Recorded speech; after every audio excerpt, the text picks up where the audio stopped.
Hey, and welcome back to Hobbies Inn. Today we would be making a paper rose. I'm choosing black paper because I wanted to make a black rose. So I am taking this paper and I am folding it. After folding it, I would cut these strips out.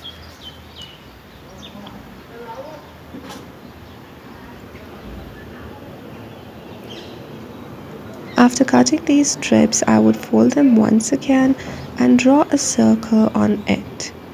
I will draw many circles, and after that I will cut out these circles.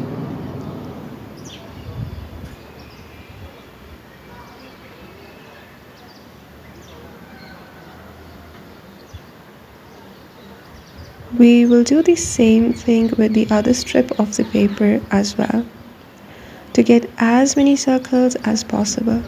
Then we would take these circles one by one and cut them like I am doing in this video.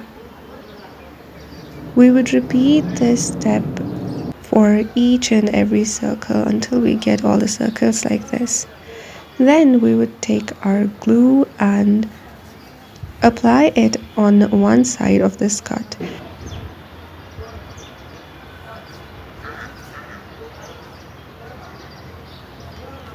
Then we would take the other side, pull it closer and let it overlap onto the first cut where we had applied the glue and stick it, so that we would get these circles, we would have some depth in these circles, so that finally our petals would look beautiful. So we will repeat this step on all the circles, basically on all the petals. Then we will take another paper strip and roll it to make the stem of the rose. We would stick it with the glue at the end.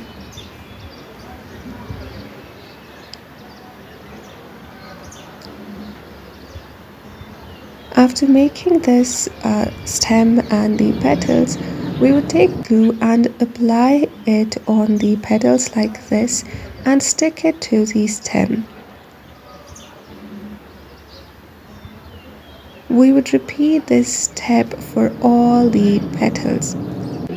But since glue takes time to dry, so what we would do is that we would not leave these petals. We would just either keep them in one hand for the entire time so that they get stuck properly, like I'm doing in this video. I'm not leaving them because I don't want the petals to open up again because the glue has not dried yet.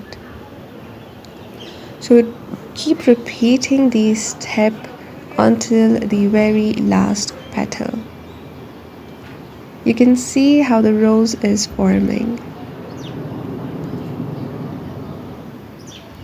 So finally we are pasting the last petal and it's looking something like this. I am fastening it with my clutch pin because as I said, the glue has not dried yet and it can open again. That's why I've stuck it with the pen. Then I'm going to take the black paper again and paint it golden for the sepals and leaf. I'm also coloring the edges of the black rose golden because the petals, different petals, were not visible because the color was black. So we would cut out a square section of this paper like this and fold it like I am doing. And then we would cut it out to make the sepals. So it's going to look something like this. Then we would place it onto the stem and stick it with the glue. After sticking it, we would roll the sepals. I should have done it before because it was a bit tricky at this point. So you can do it at this stage or you can do it beforehand. So it's looking very cute. Then for the remaining golden portion of this paper, of this painted paper, we would cut out a leaf, a big leaf, and fold it in the middle to make the mid vein of the leaf. then roll it, and then we would stick it onto the stem of our rose. I'm using the pen again at this stage because the glue has not dried yet. I will use it until it dries.